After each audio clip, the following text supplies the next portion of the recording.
자, 이제 이번 시간은 이제 파트 2입니다. 본격적으로 이제 이론이 들어가거든요. 이제 수요와 공급의 이론. 자, 경제학에서는 뭐 수요와 공급으로 시작해서 수요와 공급이 끝난다고도 과언이 아니에요. 그 정도로 가장 중요한 기초적인 이론이기 때문에 자, 거기 수요의 개념이 나와 있습니다. 근데 거기에 수요하고 수요량이 나와 있어요. 그러니까 수요하고 수요량은 시험 문제에서는 이제 구분 없이 보통 이렇게 얘기를 합니다. 나오지만 우리가 이론을 이해할 때는 정확하게 구분할 줄 알아야 돼요. 수요하고 수요량을 정확하게 구분할 줄 알아야 돼요. 뭐냐? 수요 있죠. 일단 말로 한번 설명드려 볼게요. 수요는 뭐냐? 나는 오늘 만두 먹을 거야. 이게 수요예요. 나는 오늘 만두를 먹을 거야. 이게 수요란 말이에요. 그런데 이제 구체적인 계획이 들어가는 거예요. 만약에 만두가 2,000원이면 나는 10개 먹을 거야. 만두가 1,000원이면 20개 먹을 거야. 이게 수요량이에요. 나는 오늘 만두 먹을 거야. 이게 전체적인 계획 있죠. 이게 수요고요. 구체적으로 어떤 특정 가격이 주어지잖아요. 그때 구체적인 수량이 등장할 거라고. 뭐 2,000원이면 10개, 1,000원이면 20개, 10개, 20개 이게 수요량이에요. 그리고 나는 오늘 만두 먹을 거야 그랬죠. 사 먹었어, 안 사 먹었어? 안 사 먹었어요. 계획일 뿐이에요. 계획이고. 두 번째는 이제 뭐냐? 세 번째. 유량이다, 유량. 아까 설명드렸었죠. 유량이에요. 그러면 이제 수요 함수가 나와 있어요. 함수가 나와 있는데, 이제 XJ에 대한 수요 함수를 이제 볼 텐데, 수요 함수. 자, 우리 양 하게 되면 이제 앞으로 quantity, Q라고 표현을 써요. 어떤 양. 근데 얘가 공급량인지 수요량인지 모르잖아. 공급량인지 수요량인지. 그래서 얘가 수요량은 이제 디맨드에서 위점자를 붙이고요. 공급량은 이제 서플라이. 그래서 위점자 S를 붙여요. 그런데 우리 재화는 두 개가 존재한다 그랬잖아요. X제와 Y제가 두 개가 존재한다 그랬어요. 그래서 아래점자 X를 붙여요. X를 붙이고 아래점자 Y를 붙인다고 합시다. 그러면 어떻게 읽어? 얘는 X제의 수요량이 되는 거고 X제의 공급량이 서플라이 공급량이 되는 거고 Y제의 수요량, Y제의 공급량이 되는 거예요. 그럼 우리는 지금 X제에 대한 수요 함수를 공부할 거예요. X제에 대한 수요 함수를 공부할 거야. 그러니까 X제의 수요 함수 요것만 남겨놓고 이제 볼게요. 그러면 X제의 수요한테 영향을 주는 무수히 많은 변수들이 독립 변수들이 있을 거란 말이에요. 그 중에서 뭐야? X제와의 가격이 있겠죠. 이제 앞으로 가격이라고 하는 것은 P라고 쓰고요. 아래첨자 X를 쓰게 되면 X제와의 가격이에요. X제와의 가격이 X제 수요량한테 영향을 주겠죠. 그 다음에 이제 뭐야? 소득도 있겠죠. 그럼 소득 있겠죠. 소득이 많아지면 수요도 많아질 수도 있잖아요. 소득. 그렇잖아요. 그런데 그럼 소득을 어떻게 표현을 쓸까? 어떤 교재마다 약간 달라요. 어떤 교재는 이제 M이라고 쓰기도 하고 어떤 교재는 인컴 I라고 쓰기도 해요. 근데 제 교재는 경제학에서 가장 많이 쓰는 일반적인 기호를 썼다라고 생각하시면 돼요. 제 교재는. 그래서 보통 M을 많이 쓰거든요. M 쓸게요. 소득 M 쓰고요. 그 다음에 X제하고 밀접한 관련이 있는 어떤 제와, Y제와도 있겠죠. Y제와의 가격 쓸 거라고. 예를 들어서 얘가 콜라야. 그럼 사이다 가격이야. 사이다 가격이 Y제와의 가격이 콜라한테 수요한테 영향을 줄 수 있겠죠. 그 다음에 이제 또 뭐가 있을까? 무수히 많아. 그 다음에 뭐가 있어요?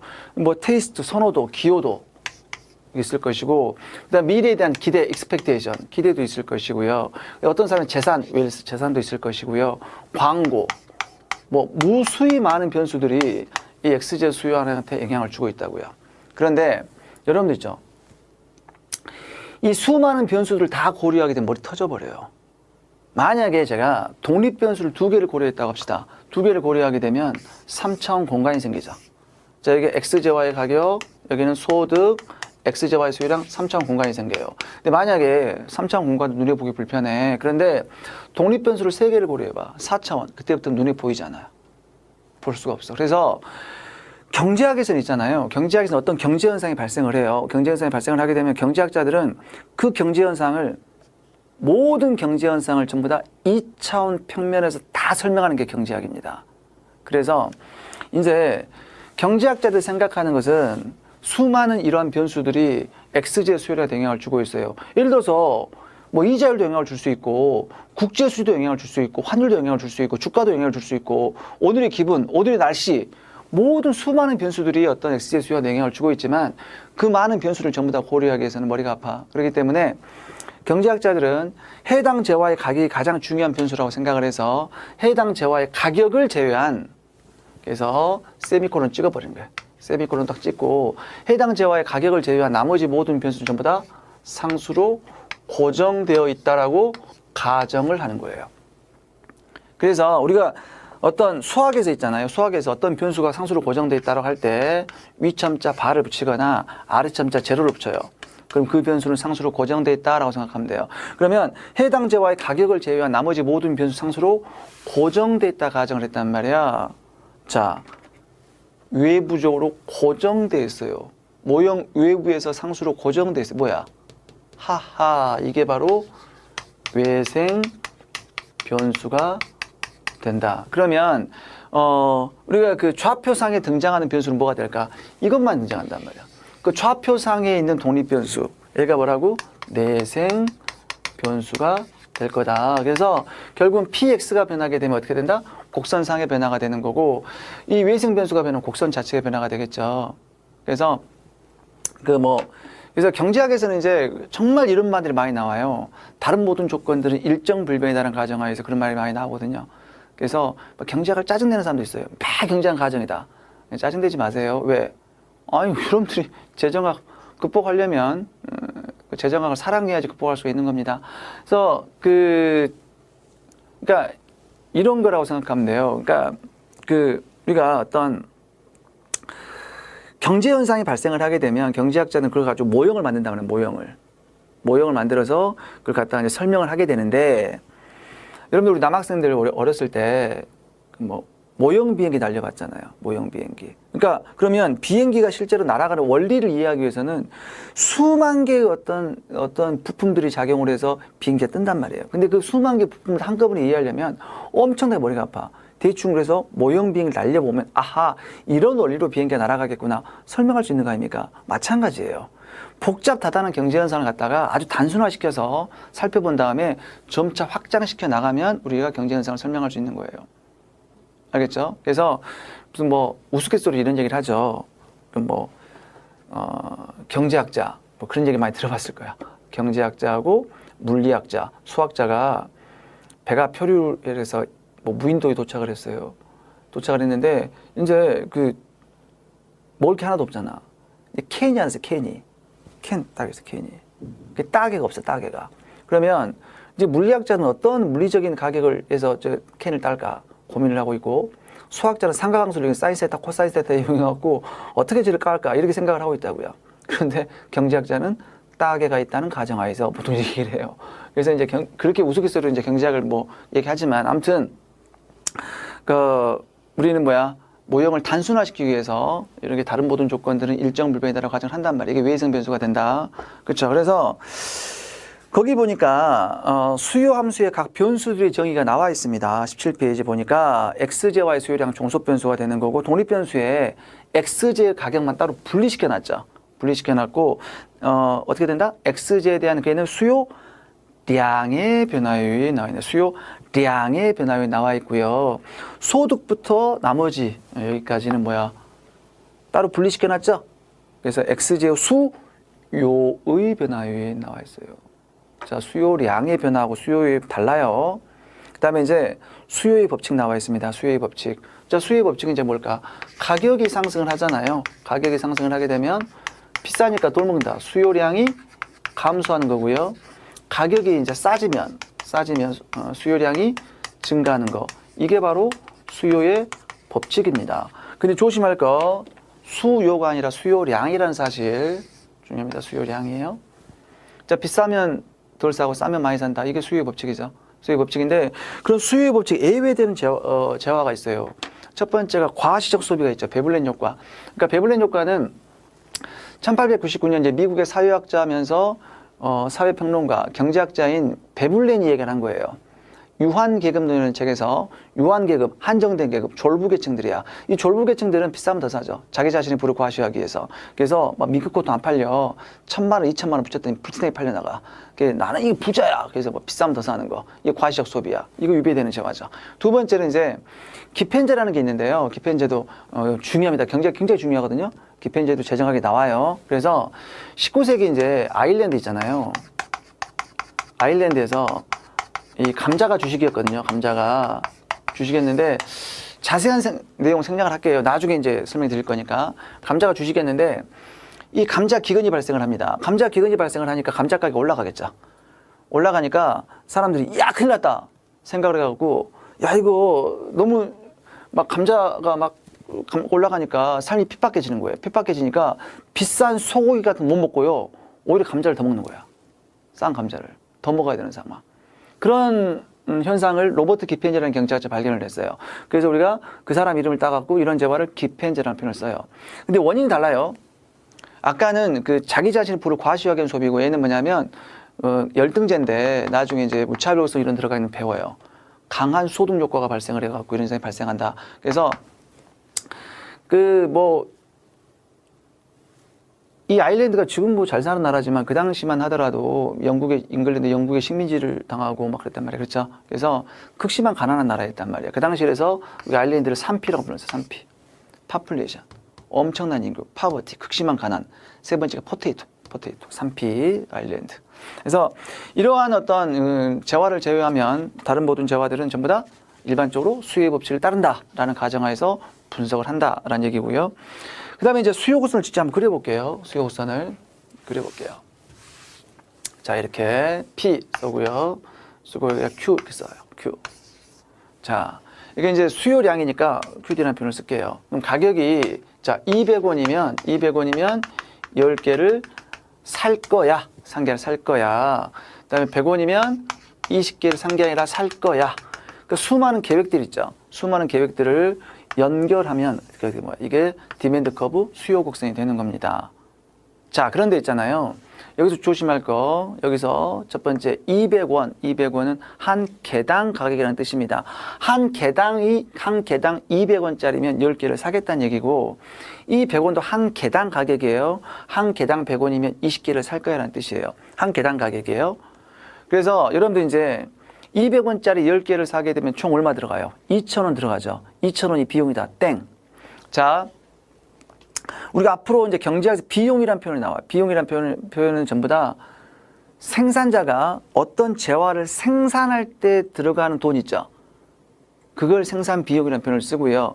이미 생산된 생산물을 소비자가 그걸 재화를 구입할 때 들어가는 돈은 뭐야?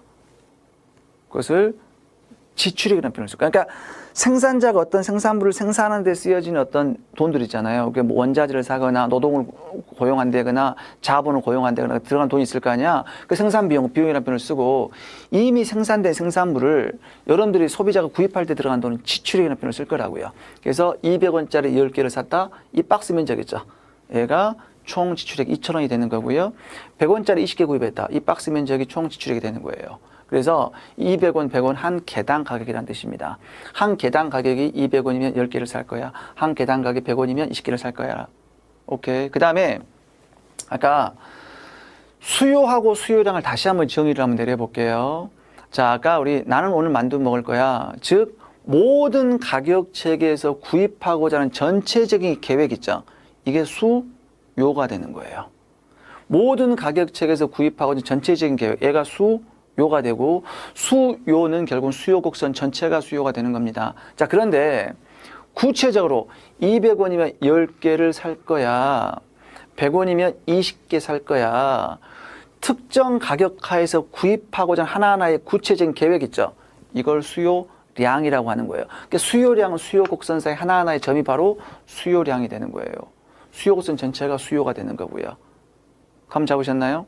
자, 그 다음에 그러면 자, 그 다음에 여러분들 여기 우리가 일반 수학에서 있잖아요. 수학에서 x, y 이렇게 해갖고 아까 뭐 1일 때 3이다, 뭐 2일 때 5다 이렇게 읽었잖아요. 어떤 게 독립변수야? x가 독립변수예요. 그렇죠? 그럼 여기 pq가 있어요. pq. 어떤 게 독립변수입니까? p가 독립변수죠. 가격이 올라가서 수요량이 감소한 거고 가격이 하락해서 수요량이 증가한 거잖아요. 가격이 독립변수 아닙니까? 아니 일반 수학에서는 X축에다 독립변수를 쓰게 되는데 경제학에서는 Y축에다 독립변수를 쓰고 있어요. 미쳐버리죠. 그러니까 나는 수포자야. 수학도 싫어. 수학 싫은데 그 싫은 수학도 싫어 죽겠는데 독립변수, 종속변수를 뒤집어 까놨어요. 더 머리가 아파. 미쳐버리겠죠. 이게 독립변수예요. 이거 문제 읽으셔야 돼요, 여러분들. 조심하셔야 돼요.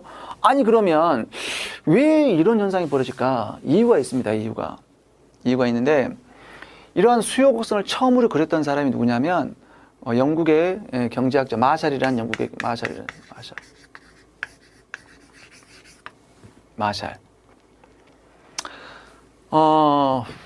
이 마샬은 뭐 천재적인 두뇌를 가지고 있었어요. 천재. 그래서 보통 여러분들 그 밀이라는 경제학자 있거든요. 두 사람 공통점이 있어요. 둘 다 M으로 시작하죠. M으로 시작하는데 그 밀 나중에 나와요. 재정학에서 나오는데 뭐 그 두 사람 공통점 일단 M으로 시작하고요. 천재고요. 그다음에 여러분들 생각해봐. 이 경제학 교재에 나오는 인물들이 다 천재겠죠. 이 천재가 아닌 사람 어디가 있어. 다 천재겠지. 이 교재 이게 앞부분 봤더니 누구 이름이 나와 있네. 누구야? 그 사람 천재겠지. 아무튼 죄송합니다. 자, 천재야, 천재인데 보통 천재성을 이제 그 부모들이 알아차리면 막 극성이잖아. 보통 일반적으로 엄마가 극성이야, 아빠가 극성이야. 엄마가 극성이죠. 엄마가 막 극성인데 극성. 그런데 저는 공통점이 뭐냐면 아버지가 극성이에요. 이 자기 아들의 어떤 천재성을 알아차려갖고 엄청난 공부를 시킵니다. 엄청난 양의 공부를 시켜요. 마샬과 밀한테. 근데 그걸 다 소화해. 왜? 천재니까. 그래서 밀은 10대 때 거의 경제학을 마스터한 놈이에요. 놈은 아니고요. 죄송합니다. 그 다음에 마샬. 그래서 오죽 했으면 마샬은 별명이 그 양초라는 별명을 가지고 있어요. 그 아버지가 엄청난 양의 공부를 시키고요. 그 다음에 문을 걸어 잠궈요. 공부해라. 못 놀게. 그래서 맨날 책만 보는 거예요. 그래서 물구름이 막 이렇게 이런 마샬 한번 쳐보세요, 여러분들. 그러면 얼굴이 창백해요. 나오거든요, 인터넷에. 창백해. 왜? 공부만 해갖고. 양초라는 별명이 붙거든요. 양초.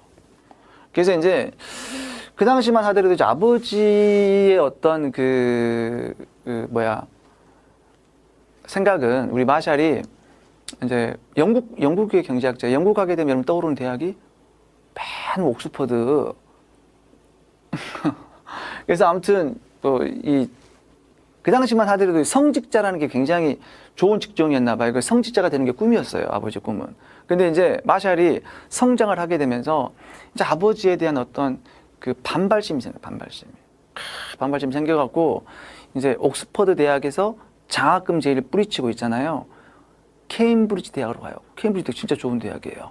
여러분들 우리 그 전 대학 순위 쭉 나오잖아요. 하버드 쭉 나오잖아요. 보통 상위권 안에 들어요. 옥스퍼드는 좀 신메디야, 여러분들. 그래서 이 마샬이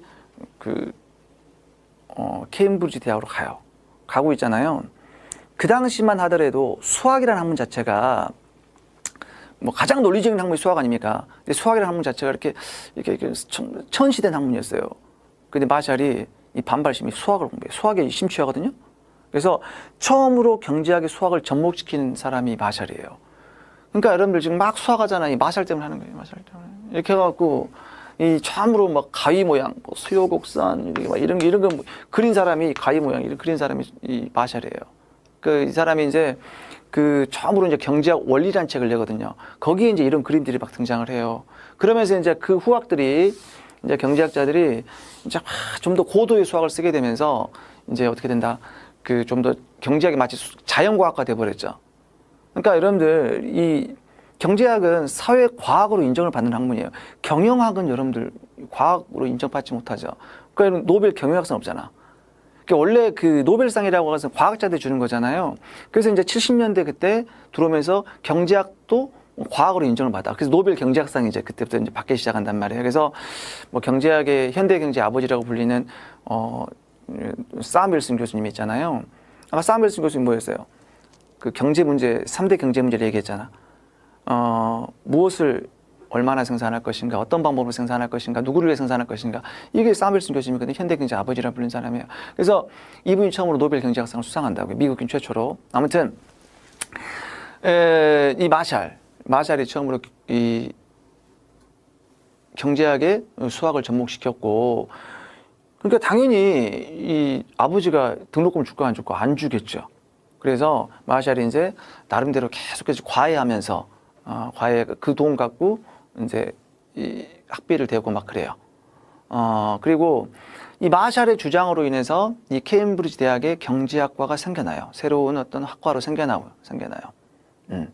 그다음에 이제 그러면 이 마샬은 있잖아요. 굉장히 어떤 멋진 경제학자예요. 마샬이 이런 얘기를 하거든요. 경제학자가 갖춰야 될 두 가지 덕목 얘기한단 말이야. 많이 들어봤을 거예요. 많이. 그렇죠? 경제학자는 냉철한 머리, 차가운 머리와 따뜻한 가슴을 가져라. 차가운 머리와 따뜻한 가슴을 가져라. 그러니까 머리는 냉철해야 돼. 차가워야 돼. 이게 뭘까? 효율성이야, 효율성.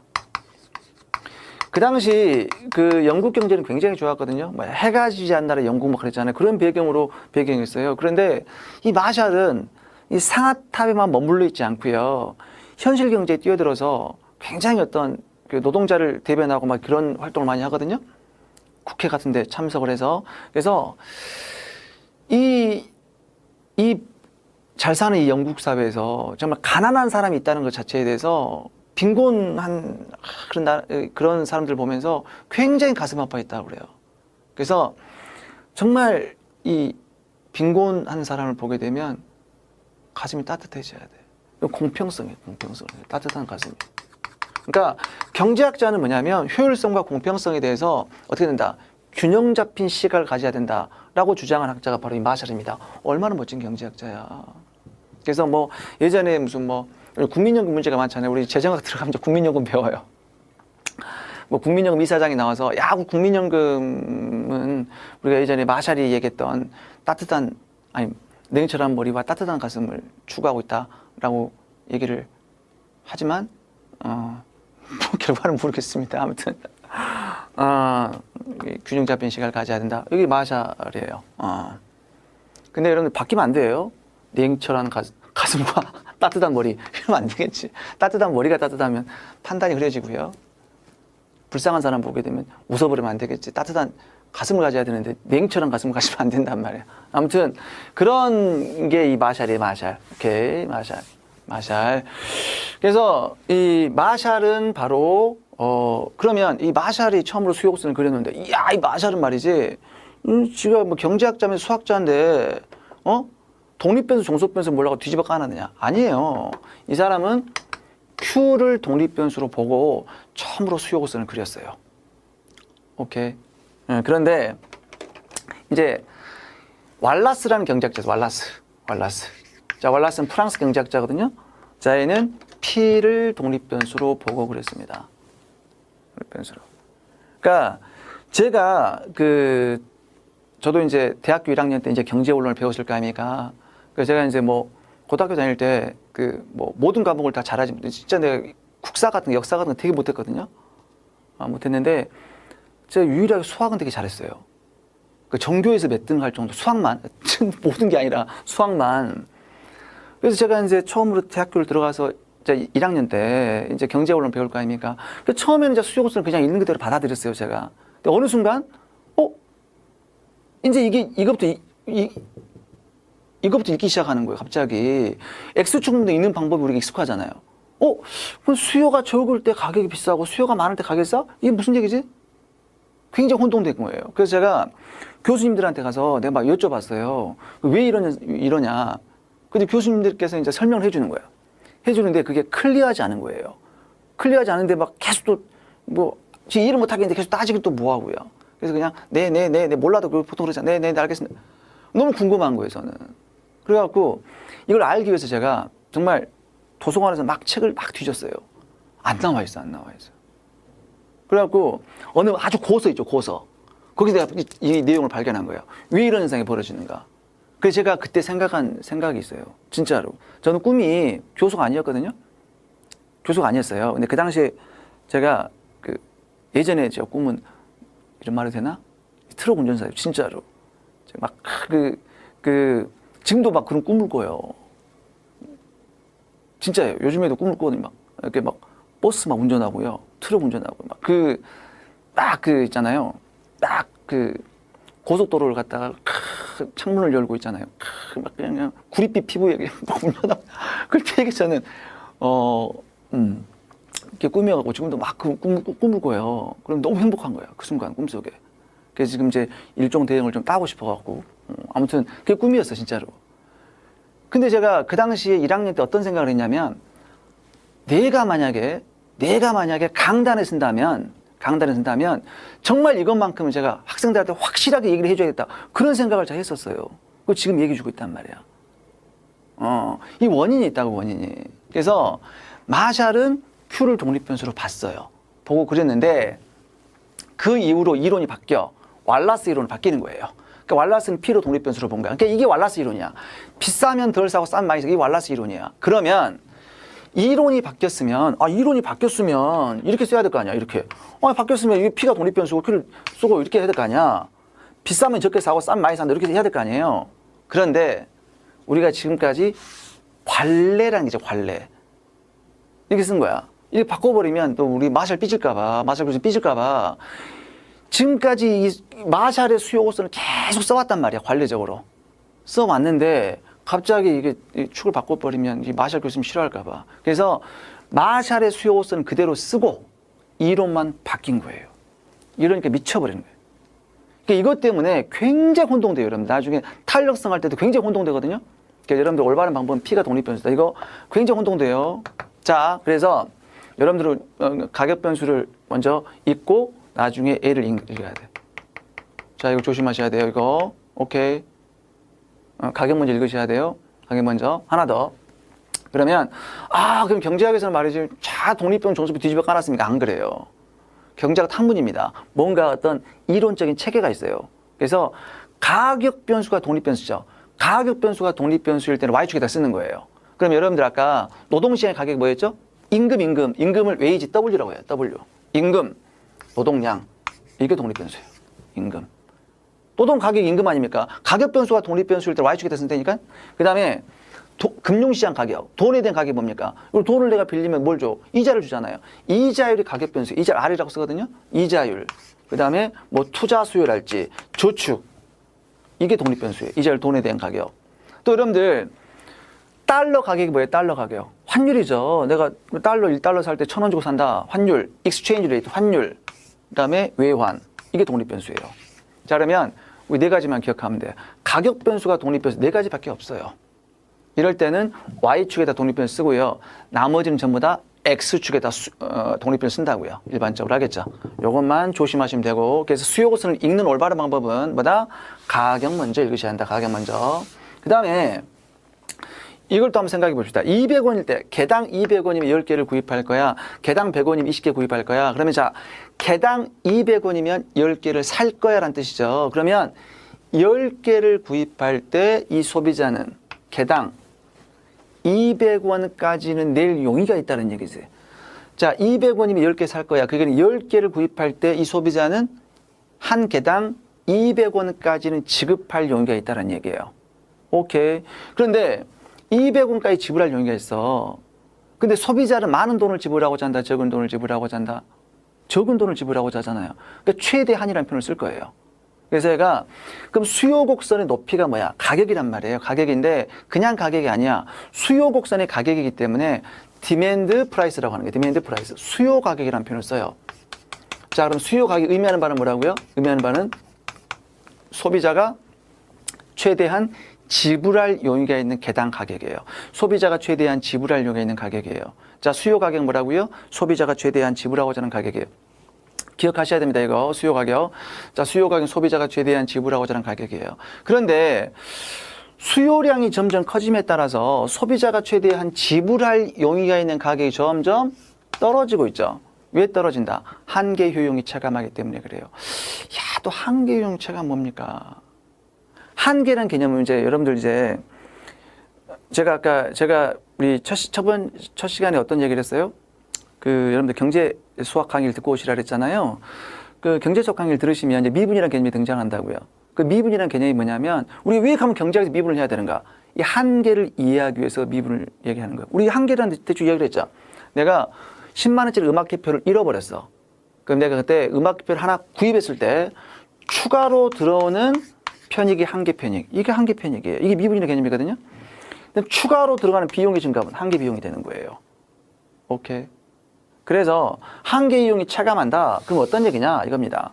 자, 간단하게 설명드려 볼게요. 이거 X제어가 있어요. 빵이야, 빵. 빵이 있고, 효용이 있어요. 효용이 있고, 그 다음에 마지날 유틸리티. 얘가 한계 효용이 되는 겁니다. 한계 효용이. 그러면 효용을 숫자로 표현할 수 있다고 가정합시다. 그럼 빵 0, 효용 0이야. 근데 한 개 먹었을 때 효용이 100이야. 두 개 때 150이야. 세 개면 170이야. 알겠죠? 그러면 자, 아까 내가 뭘 한 단위 추가로 변했을 때 추가적인 변화의 증가분. 그게 뭐의 한계라고요? 그럼 자, 빵 한 개를 추가로 먹었을 때 효용의 증가분이 얼마입니까? 100이죠. 이때 빵 하나를 추가로 먹었을 때 효용의 증가분이 얼마예요? 50이죠. 이때 빵 하나를 추가로 먹었을 때 효용의 증가분이 20이죠.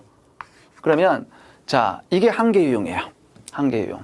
효용이 증가분이 한계 효용이에요. 그 한계 효용이 점점 감소하고 있죠. 이걸 한계 효용 체감의 법칙이라고 해요.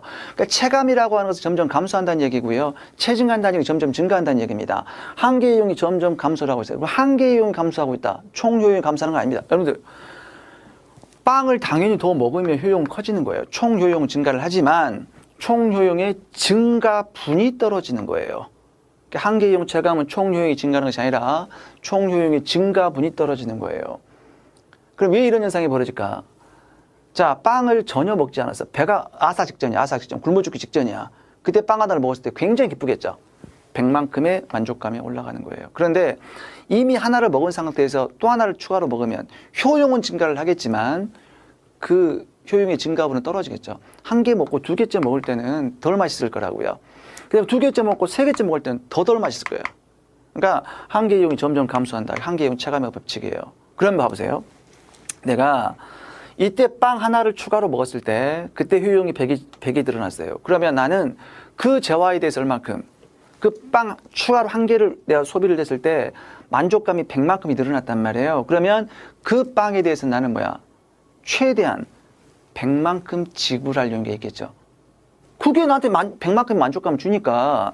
그다음에 두 번째 빵을 먹었을 때는 효용이 50이 늘어난단 말이에요. 그럼 두 번째 빵에 대해서 나는 뭐야? 50만큼 최대한 지불할 용기가 있겠죠. 세 번째 빵에서 20만 늘어나니까 그 세 번째 빵에서 20만큼 지불할 용기가 있겠죠. 그러니까 한계 효용이 체감하기 때문에 소비량이 점점 커짐에 따라서 소비자가 최대한 지불할 용기가 있는 금액도 떨어지는 거예요. 여기까지 감 잡으셨나요? 그런데 그렇기 때문에 이 수요 곡선이 있잖아요. 한계 효용 곡선과 정확하게 일치해요. 일치하는데 문제점이 많아요. 어떤 문제점이냐면 이 수요 곡선 같은 경우는 뭐가 있어요? 200원, 100원 이렇게 뭐가 있어요? 이런 단위가 있죠. 근데 여러분 우리가 한계 효용 만족감이야. 만족감은 사실상 150 단위가 없죠. 그러면 우리 이걸 단위로 바꿔야 돼. 그럼 여러분들 있잖아요. 우리가 만족감 효용을 원이라는 단위 시장 가치로 환산하면 그게 뭐가 된다? 그게 베너핏이 된다 그랬죠. 우리 설명했었잖아. 그러니까 효용이라는 어떤 만족감을 원으로 환산한다. 베너핏 편익이 된다 그랬죠. 편익이. 오케이. 그럼 여러분들 만족감을 우리가 원으로 환산할 수 있다 없다? 환산할 수 있어요. 나중에 공부할 거예요. 환산할 수 있어요. 그래서 이게 한계 효용 곡선과 일치하는데 한계 효용 단위가 없기 때문에 얘를 원으로 환산해 보자. 그게 마지날 베너핏이다. 그래서 얘가 한계 편익 곡선과 일치하는 거예요. 한계 편익. 마지날 베너핏. MB가 되는 게 MB. 여러분들이 알고 있는 그 MB가 아니단 말이에요. MB가 아니라 마지날 베너핏. 그러니까 MB 하지 마세요. 자, 발음이 안 좋아. 그래서 우리가 마지날 베너핏. 한계 편익이 되는 거예요. 여기까지 이해되셨나요? 여기까지. 자, 그러면 다시 볼게요. 자, 수요량이 점점 커짐에 따라서 소비자가 최대한 지불할 여유가 있는 가격이 점점 떨어지고 있어요. 수요량이 점점 커짐에 따라서 소비자가 최대한 지불하고 있는 가격이 점점 떨어지고 있죠. 제가 Q부터 읽었어요? P부터 읽었어요? Q부터 읽었죠. 수요량이 점점 커짐에 따라서 소비자가 최대한 지불하고자 하는 금액이 떨어진다. Q부터 읽었잖아. 누가 그렇게 읽었을까? 하하, 우리 마샬 교수님이. 그런데 가격이 하락하게 되면 수요량이 증가한다. 누가? 왈라스 교수님이. 알겠죠? 그런데 현대경제는 왈라스 이론을 추종하기 때문에 여러분들은 가격 먼저 읽으셔야 된다. 알겠죠? 한계 변이 곡선과 일치하고요. 그 다음에 그런 얘기도 쭉 나와 있고요. 그 다음에 자, 아까 모든 가격 체계에서 구입하고자 하는 전체적인 계획 있죠. 모든 가격 체계에서 구입하고자 하는 전체적인 계획이 수요고요. 어느 특정 가격 하에서 구입하고자 하는 구체적인 계획, 이 하나하나가 뭐야? 수요량이라고 했습니다. 그러면 수요량이 변하려면 무엇이 변화를 해야 돼요? 가격이 변화를 해야 되겠죠. 그러니까 그러니까 모든 가격 체계에서 구입하고자 하는 전체적인 계획, 수요 곡선 전체가 수요가 되는 거예요. 나는 오늘 만두 먹을 거야. 그런데 구체적인 200원이면 10개, 100원이면 20개, 하나하나의 구체적인 계획을 수요 곡선 하나하나의 점이죠. 이 점을 수요량이라고 한다고. 그러면 수요량이 변하는 것은 이 점이 이 점으로 이동을 하는 거예요. 수요 곡선 상의 변화가 되는 거예요. 그럼 수요량이 이렇게 증가를 하기 위해서는 무엇이 변화를 해야 된다? 가격이 변화를 해야 돼. 그럼 가격이 200원에서 100원 하락하게 되면 수요량이 10개에서 20개로 증가하는 거예요. 그 수요량이 변하는 거예요. 그럼 수요량의 변화를 가격이 변화하게 되면 수요량이 변하게 되는 거고, 수요량의 변화는 수요 곡선 상의 변화가 되는 거예요. 수요 곡선 상의 변화가 되는 거예요. 자, 그러니까 좌표상에 있는 독립변수가 변했더니 뭐가 된다? 곡선 상의 변화가 되는 거고, 그걸 수요량의 변화라고 한다. 그래서 제가 가격이 변하면 수요량이 변하는 거예요. 그런데 우리가 지금까지 모형 외부에서 주어졌다고 가정하는 외생 변수 있죠. 외생 변수가 변하면 뭐가 될까? 수요가 변하는 거예요. 한번 예를 들어 볼게요. 자, 이때 이 소비자의 소득이 10,000원이었어요. 10,000원이었어요. 이해되세요? 10,000원이었어요. 그 10,000원일 때 200원이면 10개, 100원이면 20개 사고자 계획을 짜놨단 말이야. 그런데 자, 소득이 갑자기 20,000원으로 올라갔습니다. 자, 소득이 20,000원 올라갔어요. 하하, 이제 삶에 여유가 생겼어요. 여유가 생겨서 자, 소득이 10,000원일 때는 나 200원짜리 10개를 샀지만 이제 소득이 20,000원이면 이제 200원짜리 20개를 살 용이에요. 소득이 10,000원일 때는 이제 100원이면 20개 샀어요. 이제 똑같은 100원짜리 30개 살 용이 있는 거예요. 그렇죠? 모든 계획이 틀어져 버렸죠. 하하, 감 잡으셨죠? 모든 계획이 틀어졌죠. 그럼 얘가 뭐야? 수요 곡선 전체가 변했죠. 이게 수요가 변하는 거야. 그래서 외생 변수가 변하게 되면 곡선 자체의 변화, 그건 수요의 변화가 된다. 이해되시죠?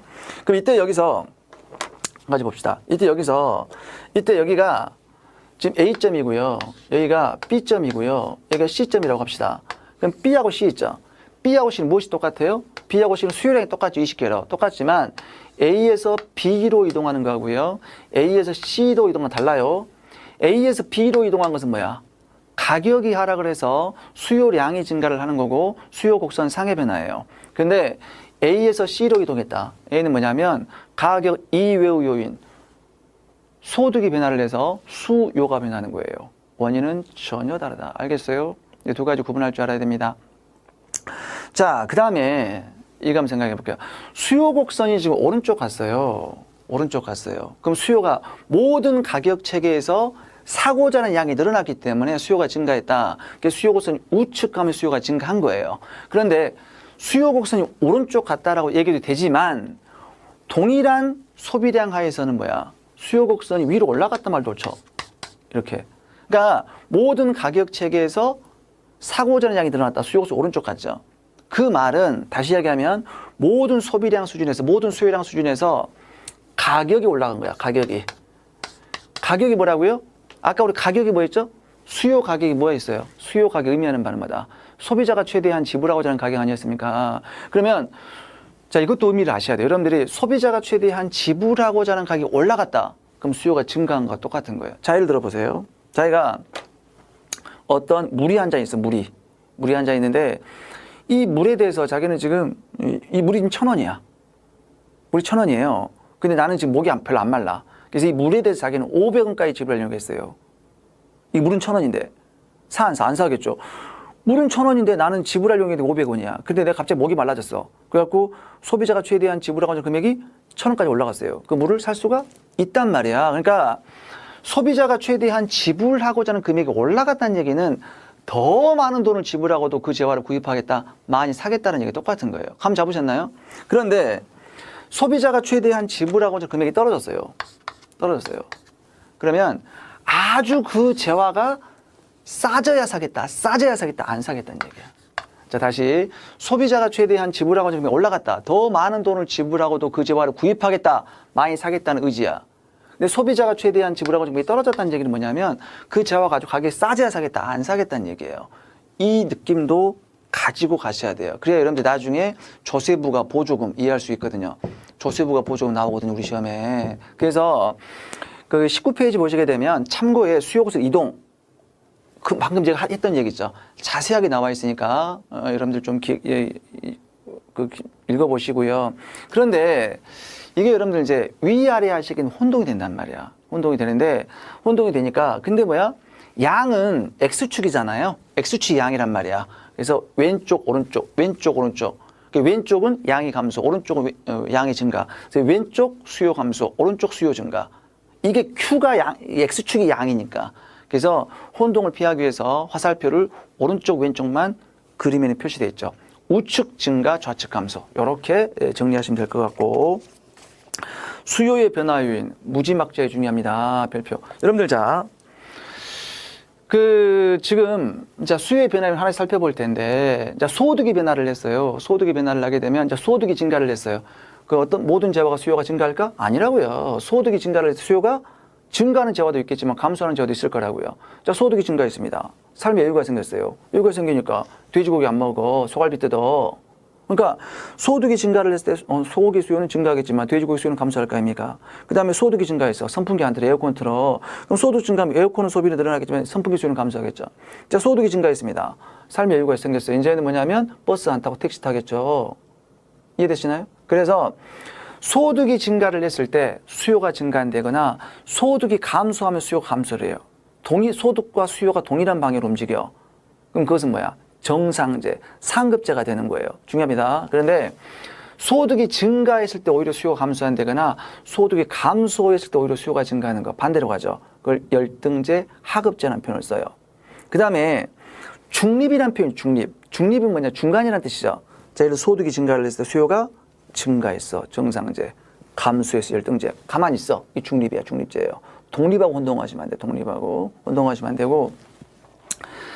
그런데 이제 여기서 제일 중요한 게 이제 뭐냐면 바로 이거거든요. 제일 중요한 게 이 소득과 관련 재화의 가격이에요.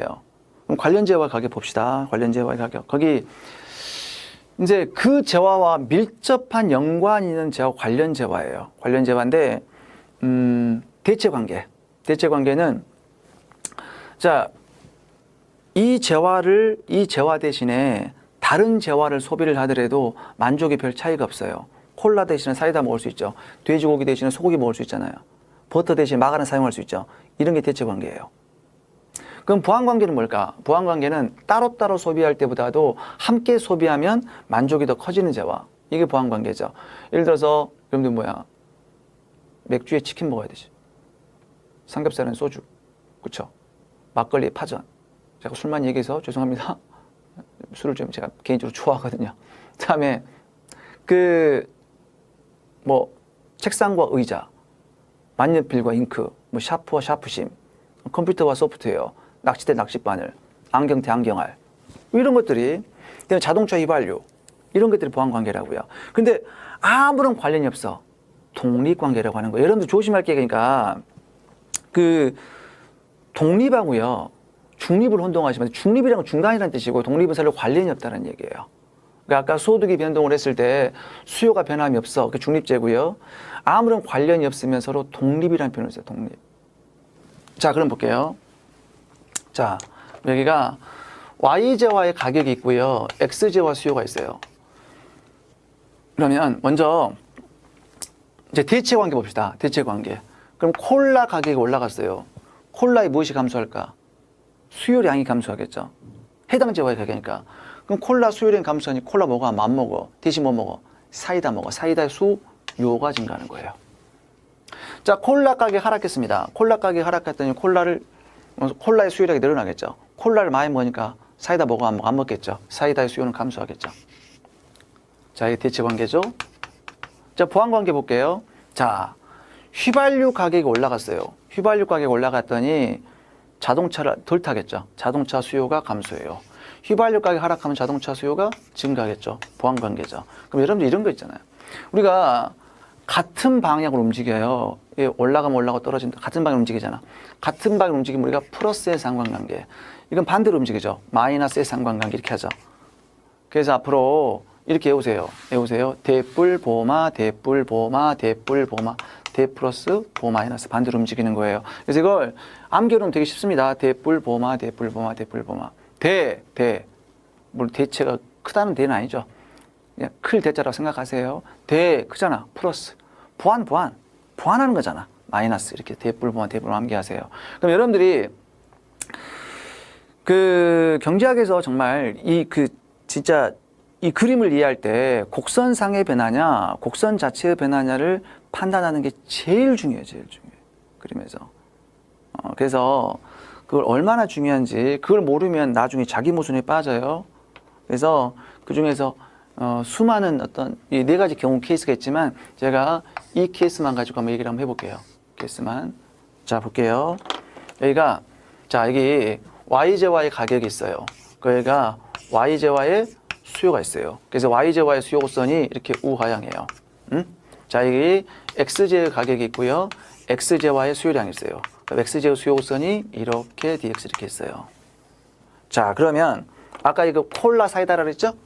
자, 이 콜라예요.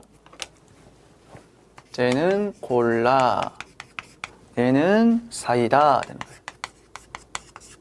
자, 이때 콜라 가격이 올라갔습니다. 콜라 가격이 이렇게 올라갔어요. 콜라의 가격이 올라갔으면 콜라의 무엇이 감소하는 거예요? 제발 수요량이 감소하는 거예요. 콜라 가격, 콜라 수요량이 감소하는 거예요. 선상의 변화예요. 그러니까 콜라를 덜 먹어요. 대신 뭐 먹어요? 사이다 먹어요. 사이다 가격은 변하지 않았어요. 사이다 가격이 변하지 않았기 때문에 얘는 곡선 자체예요. 사이다의 수요가 이렇게 증가하는 거예요. 두 개 구분할 줄 알아야 됩니다. 중요합니다. 선상의 변화, 선자체 변화 혼동하시면 절대 안 돼요. 이게 제일 중요해요. 제일 중요해요. 여러분들 경제학에서 그림을 이해할 때 제일 중요한 거예요. 제일 중요해. 얼마큼 중요한지 나중에 알게 돼요. 그렇죠? 자, 보완관계는 반대고요. 그 다음에 이제 기타, 뭐 소비자의 선호도가 증가했다, 수요가 증가하겠죠. 소비자의 미래에 대한 기대, 미래의 가격이 올라갈 것 같아. 미리 사재 얘기하겠죠. 수요가 증가하고, 뭐 재산이 증가한다, 뭐 수요 증가, 뭐 이렇게 될 거라고. 뭐 정도로 이해하시고. 그 다음에 개별 수요, 시장 수요. 자, 개별 수요, 시장 수요는, 자, 여러분, 이제 소비자 한 사람 한 사람의 수요를 뭐라고 그래? 소비자 한 사람 한 사람의 수요를 우리가 개별 수요라고 하는 거고, 시장 전체의 수요를 시장 수요라고 하는 거예요. 그래서 제가 여러분들 개별 수요와 시장 수요를 구분하기 위해서 소비자 한 사람 한 사람의 수요, 개별 수요를 스몰 D라고 표현을 쓰고요. 시장 전체의 수요를 라지 D라고 표현을 쓸게요. 그래서 이제 시장이 두 사람밖에 없다고 가정을 합시다. 그러면 A라는 사람의 수요 곡선이 이렇게 있고요. A라는 사람의 수요 곡선이 있고 B라는 사람의 수요 곡선이 이렇게 있다고 합시다. B라는 수요 곡선이 있어요. 그러면 이때 가격이 1,000원이라고 생각해 보세요. 1,000원일 때 A라는 사람은 10개를 구입하고자 하고 B라는 사람은 15개를 구입하고자 하는 거예요. 그러면 시장 전체적으로 몇 개가 수요될까? 25개가 수요되겠죠. 아니, 독일에게 1,000원일 때 A는 10개를 사고자 하고 B는 15개를 사고자 한다. 그러면 총 25개가 수요될 거 아닙니까? 어떻게 했어? 더했잖아. 어떻게 더했을까? 어떻게 더했어? 요렇게 두 개를 더한 게 아니죠. 그렇게 하는 사람도 있어. 여러분들 생각해봐. 이렇게 더하면 뭐가 돼? 15개죠. 여러분들. 그렇게 더하면 안 되고 10개 더하기 15개 이렇게 다시 더해야 되죠. 그럼 이게 25개 돼. 그럼 여기를 더해야 돼요. 여기를 더하면 이렇게 더해요. 그럼 이 수요 곡선, 두 개의 수요 곡선이 나란하다고 생각을 해봐요. 그러면 위에 더한 거에 비해서 이만큼 한 번 더 더해지죠. 쫙 벌어지는 거예요. 두 번째, 요렇게 한번 더 했을 때 이 길이가 똑같고 이 길이가 똑같죠? 그러면 여기서 이만큼 한 번 더 더해지는 거예요. 그래서 쫙 벌어지는 거예요. 그래서 이렇게 벌어진단 말이야. 자, 무슨 얘기냐? 모든 사람들은 자 동일한 무엇에 직면해 있어요? 가격에 직면해 있고 무엇이 달라? 사고자 하는 양이 달라요. 모든 사람들은 동일한 가격이 직면해 있고 사고자 하는 양이 다르기 때문에 시장 수요 곡선을 도출할 때는 어떻게 도출한다? 개별 수요 곡선을 수평으로 합하는 거예요. 수평은 합이고 시장 수요 곡선은 개별 수요 곡선보다 더 완만하게 그려져. 완만하게 그려지는 건데 한 가지 예를 들어볼게요. 예를 들어서 간단하게 예를 들어볼게요. 얘가 100 이렇게 있어요. 이런 수요 곡선이 있다고 합시다. 그러면 이 소비자는 100원일 때 안 사겠다는 얘기죠. 안 사겠다는 얘기. 공짜일 때 100개를 사겠다는 얘기예요. 그러면 이러한 수요 함수를 가진 사람이 시장에 정확하게 두 사람이 있어요. 똑같은 수요 함수를 가진 사람이 시장에 두 사람이 있다. 그럼 시장 수요 함수 한번 도출해 보세요. 아, 교수님 쉽다. 하하. 뭐 더하면 100, 여기가 뭐 200 땡. 틀렸단 말이에요. 이렇게 하면 안 돼요. 자, 봐보세요. 이게 이러한 수요 곡선이 이렇게 있으면 봐보세요. 이런 있으면 자, A라는 사람, 자, 두 사람 있어요. 그럼 A라는 사람 100원일 때 사 안 사? 안 사요. B라는 사람 100원이면 사 안 사? 안 사요. 그럼 시장 전체적으로 안 사는 거예요. 100원일 때. 그 생각해보세요. 이거 0개를 두 번 더해도 0이죠. 그 다음에 자, 공짜일 때 A라는 사람 100개 사죠. B라는 사람 100개 사죠. 공짜일 때 총 200개 사는 거예요. 요렇게 되는 거예요. 더 완만해진단 말이에요. 만약 이런 사람이 3명 있다. 300 되는 거예요. 이렇게. 더 완만해지는 거예요. 알겠어요? 그래서 수평적 합이다. 더 완만해집니다. 이걸 조심하셔야 되고. 자, 이제 공급 들어갑시다. 공급. 자, 공급은 이제 수요와 반대죠. 그래서 이제 공급 뭐다? 모든 가격 체계에서 공급하고자 하는 전체적인 계획. 그게 뭐야? 공급이 되는 거고. 공급은 공곡선 전체가 공급이 되죠. 공곡선 전체가 공급이 되고 모든 가격 체계에서 공급하고 전체적인 공곡선 전체가 공급이 되는 거고 특정 가격 하에서 공급하고자 하나하나의 계획을 뭐라고 한다? 공급량이 되는 거고 공급량은 공곡선 하나의 점이 될 거고 팔았어 안 팔았어 팔고자 계획한 거고 유량의 개념이고요. 내가 공급하면서 나와 있고 자 그럼 공급의 법칙을 보게 되면 가격이 상승을 하게 되면 공급이 늘어난 게 아닙니다. 이것도 마찬가지로 공급량이 증가하는 거고 가격이 하락하게 되면 공급이 감소하는 것이 아니라 공급량이 선상에 변하니까 량이 감소하는 거예요. 그래서 또 뭐야? 량이. 그러면 모든 재화가 이 공급의 법칙을 만족할까? 또 예외적인 현상이 있을 거라고요. 그래서 후반 굴절 노동 공곡선에 나와 있어요. 자, 이것도 굉장히 중요한 노동 공곡선인데 얘는 우리가 그 재정학 들어가게 되면 자세히 배워요. 정말 무지막지하게 자세히 배워요. 자세히 배우는데 여기서는 그냥 간단하게만 그 어떤 맛보기만 하고 넘어갈게요. 자, 우리가 생산물 시장에서 있잖아요. 생산물 시장에서 가게는 물건을 사니까 소비자 역할을 담당을 하고 있고 생산자는 물건을 파니까 공급자 역할을 담당을 하고 있는데 이게 이제 생산 요소 시장, 대표적인 생산 요소 시장이 노동시장과 자본시장이죠. 그럼 대표적인 생산 요소 시장, 노동시장이라고 가정을 합시다. 노동시장, 생산 요소 시장으로 들어가잖아. 입장이 바뀌죠. 가게는 노동력을 팔아요. 공급자 역할을 담당하는 거고 기업 노동을 산단 말이야. 그럼 기업은 수요자 역할을 담당을 해요. 입장이 바뀐단 말이에요. 그러면 논리는 똑같아요. 임금이 비싸면 더 열심히 일하고자 해요. 노동 공급량이 늘어날 거고 임금이 싸면 노동 공급량 줄이겠죠. 근데 기업 입장에서 이제 반대로 이제 임금이 비싸면 고용을 덜해. 노동 수요량이 작아. 임금이 싸면 또 많이 고용하겠죠. 똑같은 논리예요. 수요 공급 똑같은 논리인데 그러면 임금이 상승을 했어요. 임금 상승 효과 봅시다. 상승의 효과. 아주 자세히 배웁니다. 임금 상승 효과가 이제 대체 효과가 있고요. 소득 효과가 있거든요. 먼저 대체 효과. 대체 효과는 뭐냐면 W 이제 웨이지 임금이에요. 임금이 올라가잖아요. 임금이 올라가게 되면 우리 여가의 기회비용이 증가한다는 표현을 써요. 기회비용이 증가한다. 자, 앞으로 여가의 가격, 여가는 노는 거야. 여가의 가격 임금입니다. 자, 임금이 만약에 10,000원이라고 합시다. 그럼 1시간 놀게 되면 어떻게 된다? 10,000원 포기하는 거 아닙니까? 여가의 기회비용 임금이 앞으로 여가의 기회비용 임금이에요. 임금이 비싸지면 여가는 비싸진 거예요. 그러면 시간당 임금이 20,000원으로 올라갔다고 합시다. 그럼 내가 이 시간당 임금 10,000원일 때는 1시간 놀면 10,000원 포기하지만 시간당 20,000원이야. 똑같이 1시간 놀아도 20,000원 포기하는 거 아닙니까? 그러니까 여가가 비싸지면 여가의 기회비용이 비싸진 거야. 비싼 건 하고 싶어, 안 하고 싶어? 제가 아까 비싼 건 하지 않는다 그랬죠. 비싼 건 하지 않아. 그래서 여가의 기회비용이 커졌어. 여가를 안 하는 거야. 여가를 줄이는 거예요. 그럼 여가를 줄인다는 얘기는 노동 공급량을 증가시킨다는 얘기야. 레이버 서플라이, 노동 공급량이에요.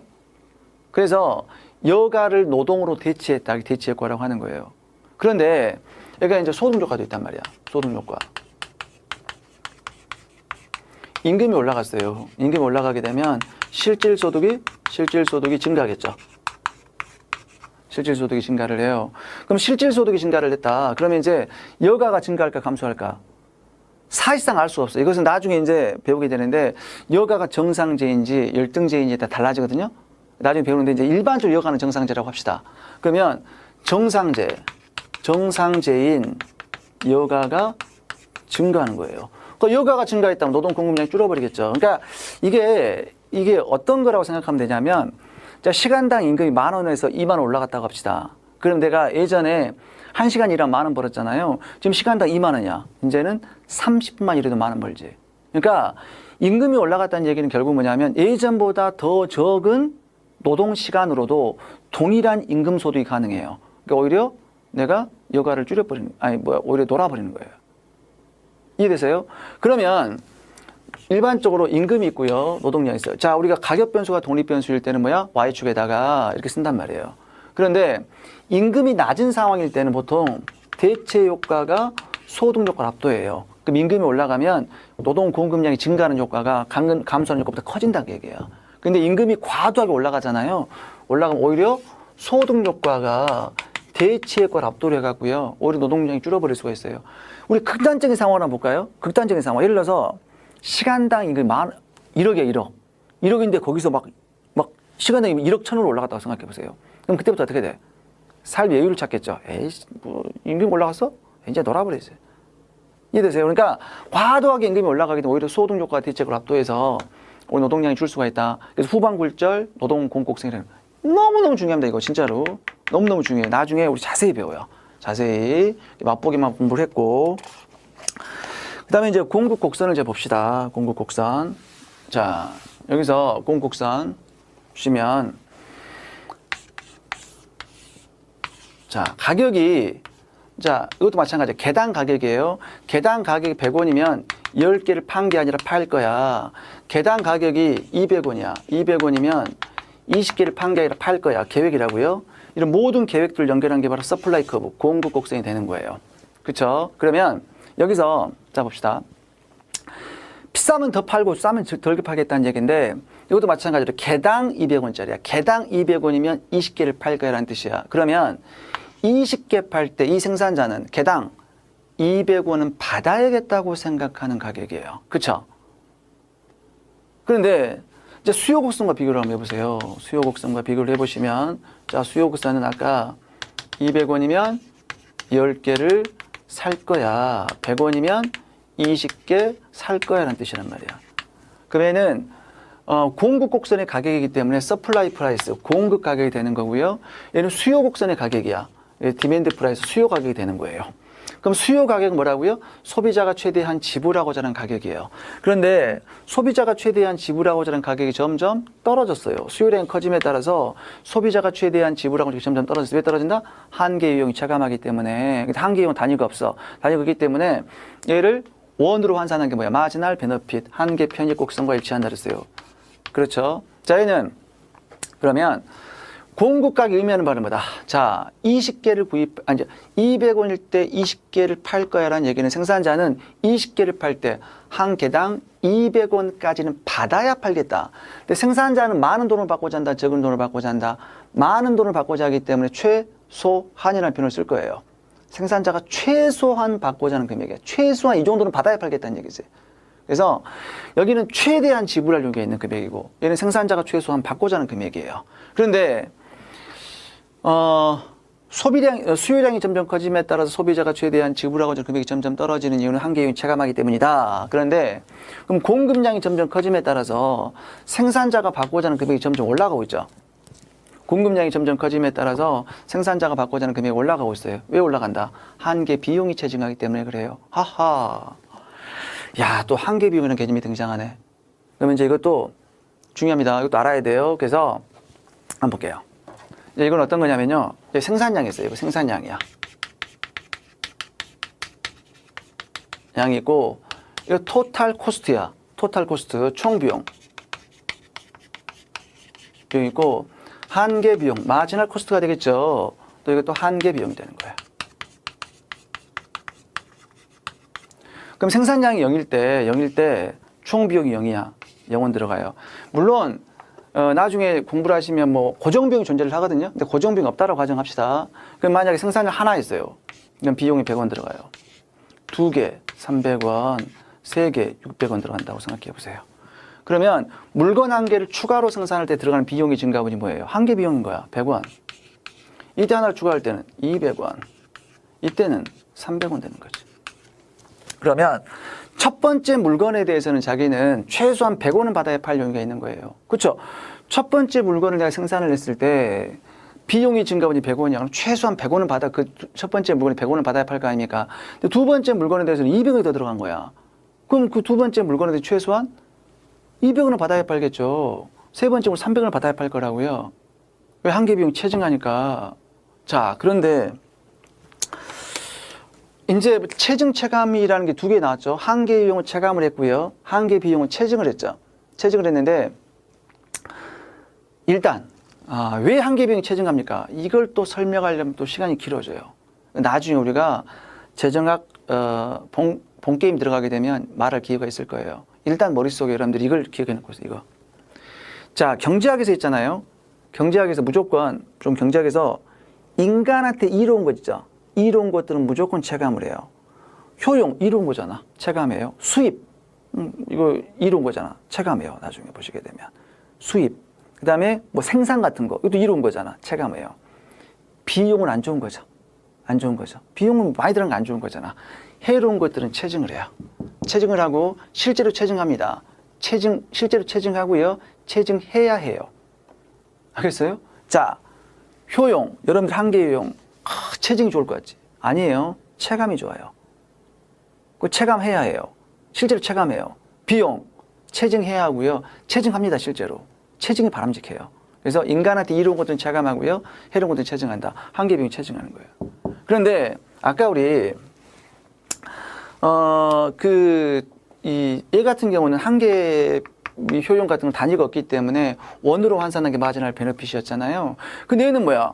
100원, 비용 자체가 100원, 200원, 300원 있잖아. 그래서 얘는 한계 비용 곡선과 그냥 일치하는 거예요. 한계 비용 곡선과. 여기까지 됐나요? 한계 비용 곡선과 일치하죠.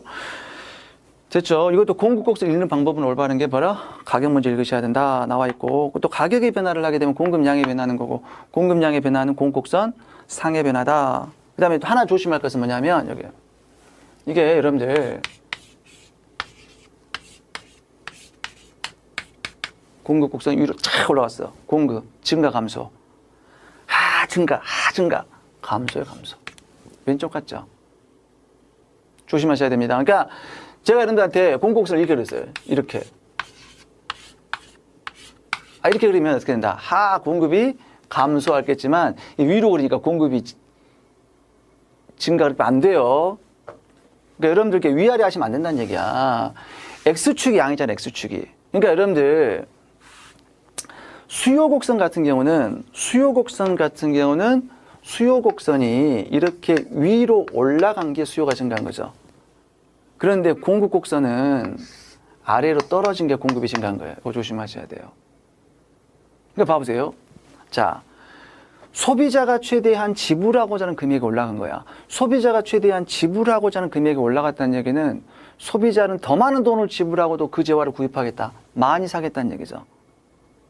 그런데 여기는 그 다음에 소비자가 최대한 지불하고자 하는 금액이 떨어졌다. 소비자들은 아주 그 재화 가격이 싸져야 사겠다. 안 사겠다는 얘기예요. 자, 그런데 생산자 볼까요? 생산자가 받고자 하는 금액이 떨어졌어요. 생산자가 받고자 하는 금액이 떨어졌다는 얘기는 아주 싼 가격에도 팔 용의가 있다. 많이 팔겠다는 얘기예요. 자, 여러분들이 내가 오늘 갈치가 먹고 싶어. 그래서 점심 때 갔더니 갈치가 너무 비싸. 저녁에 갔더니 사장님이 야, 떨어뜨려 가져가. 갑자기 생산자가 받고자 하는 금액이 떨어졌죠. 많이 팔려고 하는 거예요. 그런데 생산자가 받고자 하는 금액이 올라갔어요. 생산자가 받고자 하는 금액이 올라갔다. 더 많은 돈을 받아야 팔겠다. 안 팔겠다는 얘기야. 이게 그것도 아셔야 돼요. 자, 소비자가 최대한 지불한 금액이 올라갔다. 소비자는 더 많은 돈을 더 많은 돈을 지불하고도 그 재화를 구입하겠다. 많이 사겠다. 생산자가 받고자 하는 금액이 올라갔다. 더 많은 돈을 받아야 팔겠다. 안 팔겠다. 자, 소비자가 최대한 지불한 금액이 떨어졌다. 아주 가격이 싸져야만 사겠다. 안 사겠다. 생산자가 받고자 하는 금액이 떨어졌다. 생산자는 아주 낮은 가격에도 팔려겠다. 많이 팔겠다는 얘기야. 그러니까 위아래 하니까 혼동되니까 어떻게 된다? 무조건 왼쪽은 감소, 오른쪽은 증가가 된다. 그래서 이건 위아래 조심하셔야 되고, 그 얘기가 25페이지 자세히 나와 있습니다. 자, 공급의 변화 요인 나와 있죠. 공급의 변화 요인. 자, 생산 기술이 진보를 했다. 공급이 증가를 하겠죠. 생산 기술 진보, 공급이 증가한다. 근데 이거 갖다가 그냥 그렇게 생각하지 말고요. 좀 더 세련되게 한번 얘기해 봅시다. 여러분들, 그 기술이 진보했다. 비용은 떨어진 거예요. 자, 기술 진보는 비용이 떨어진 겁니다. 당연한 얘기겠죠. 당연한 얘기겠죠. 기술 진보는 비용이 떨어졌다. 이게 어떤 얘기냐면, 예를 들어서 어떤 생산자가 노동자를 고용했습니다. 한 명을 고용했어요. 한 명을 고용했는데 임금이 만약에 100원이라고 합시다. 100원이에요.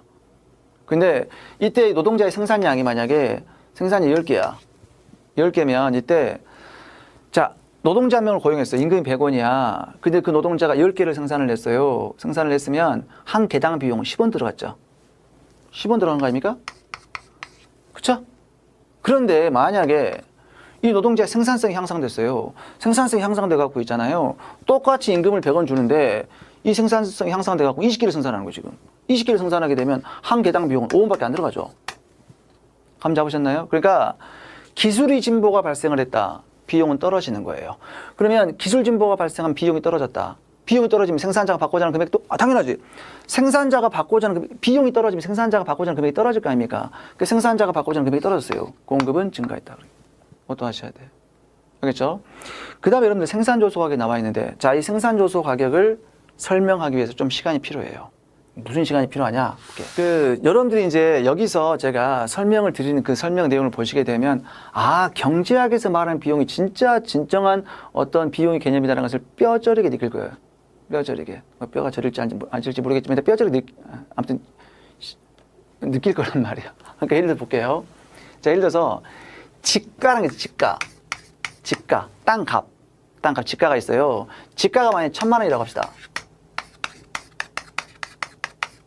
땅, 토지 가격이 1,000만 원이고요. 그 다음에 이제,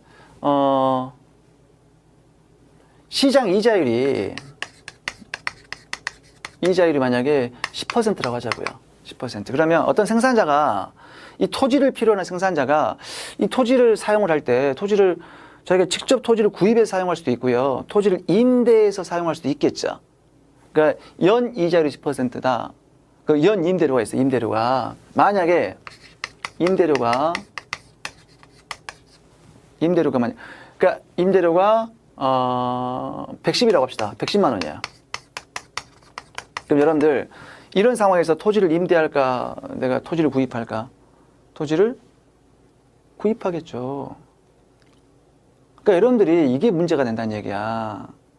그러니까 회계적 비용만 따져보세요. 자, 예를 들어서 자, 우리나라에만 있는 어떤 그 임대제도가, 주택 임대제도가 뭐가 있어요? 전세가 있잖아요, 전세가. 예를 들어서 보세요. A라는 사람과 B라는 사람이 있어요. 근데 얘는 전세를 살아요. 얘는 임대를 사용한다. 월세라고 하지 말고, 연 임대료. 그러면 이 사람 전세를 1,000만 원 주고 사고 있어요. 연 임대료가 이 사람 110만 원이에요. 연 임대료가.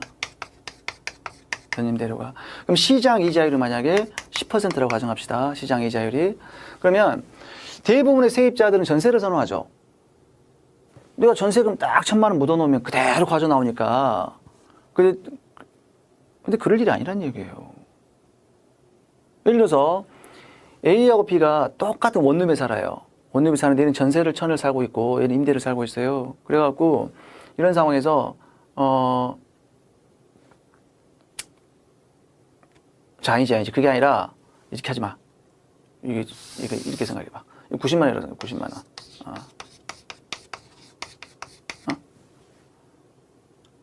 여기도 90만 원에 갑시다. 이거부터 시작해야 돼. 90만 원으로 가자. 그러면 대부분의 사람들이 이제 뭐야, 이제 예를 들어서 A라는 사람과 B라는 사람 똑같은 원룸이야. 똑같은 원룸인데 A는 전세를 살고 B는 임대를 살아. 둘이 친구야. 그래갖고 A가 이제 그러는 거야. 야, 있지? 야, 이자율 10%야? 야, 나는 있잖아. 전세를 사니까, 임대료 안 내는데 너는 매년 임대료 90만 원 내느라고 얼마나 고생이 많냐? 야, 바보야. 얘가 바보인 거예요. 그러니까 회계장부상으로 따져보면 얘는 비용이 안 들어가. 맞아. 전세에 있으면 묻어놓아 있으니까. 회계장부상에 매년 90만 원이 찍혀. 하지만 실상 비용은 얘가 더 많이 치는 거예요. 그러니까 회계장부상의 비용만 따지면 안 된다는 얘기. 명시적 비용만 따지면 안 된다는 얘기지. 얘는 뭐냐면 이 바보예요. 왜? 전세 빨리 빼야 돼. 전세 1,000만 원 가지고 어떻게 은행에 넣어놔야 돼. 자, 물론 대출금리와 예금리랑 똑같다고 합시다. 그럼 1,000만 원 갖고 은행에 넣어놨어. 은행에서 얼마 나와? 100만 원 나오는 거야. 100만 원 나와서 뭐야, 임대료 내고 남잖아. 그 다음에 이제 피집주인이 또 A한테 놀리는 거야. 야, 나는 매년 이 세입자로부터 90만 원을 받고 있어. 그 너는 전세로 뭐 하고 있니? 이 집주인이 놀려. 집주인이 바보죠. 이 집주인은 이 1,000만 원 전세를 갖고 은행에 넣어놨을 거라고. 은행에서 100만 원을 받고 있고요. 얘는 세입자한테 90만 원 받고 있는 거야. 이 사람이 더 이익인 거야, 이 집주인이. 자, 감이 잡히셨죠? 그러니까 여러분들이 이제 뭐 지금 뭐 하신 분들도 계시겠지만 나중에 세무사 합격해갖고 여러분 이제 결혼한다고 생각합시다. 그럼 이제 전셋집 내가 집을 해야 되잖아. 그럼 내가 이 집을 구입할 것이냐 아니면 내가 월세 살 것이냐 뭘 판단하면 돼? 닥치면 해요, 여러분들이. 뭘 할까? 이자를 생각하는 거야, 이자를. 이자가 싸면 어떻게 된다?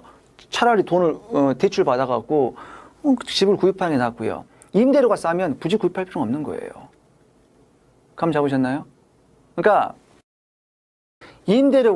만약에 임대료가 90이야. 임대료가 90이면 사람들은 뭐야? 토지를 임대할까?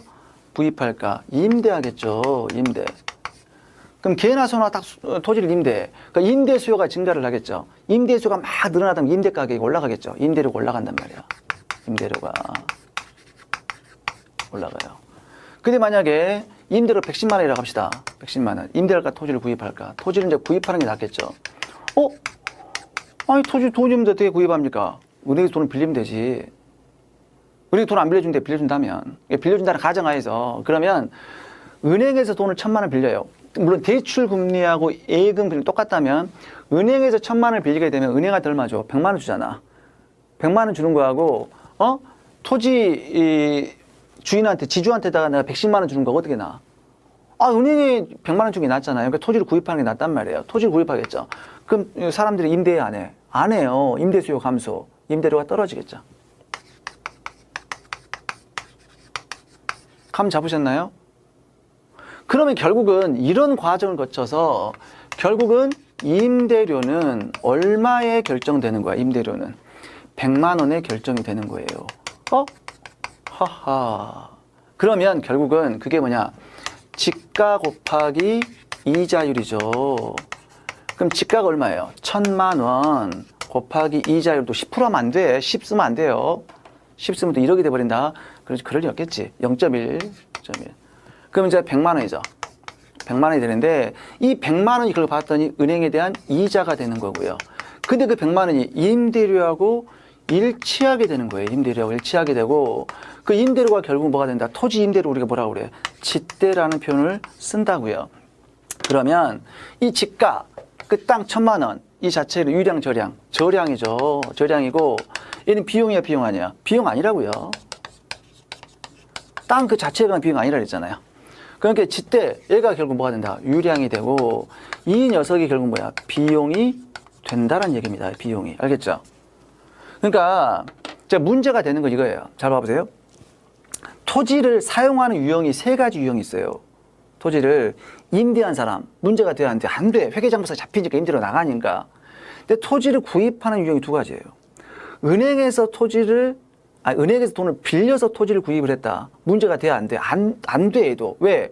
은행에다 이자를 내고 있단 말이야. 그러면 은행에다 이자를 내도 100만 원 내는 거고 내가 토지를 어차피 이론상으로 임대료하고 지대 임대료하고 이자는 같아지니까. 그래서 이 사람도 이제 임대를 한 사람 은행에서 돈을 빌려서 토지를 구입한 사람 있잖아요. 그 사람도 어떻게 된다? 문제가 안 돼. 왜? 은행 이자가 잡힌단 말이야. 근데 이자하고 뭐는 같아? 이자는 같단 말이에요. 문제는 세 번째야, 세 번째 이 사람.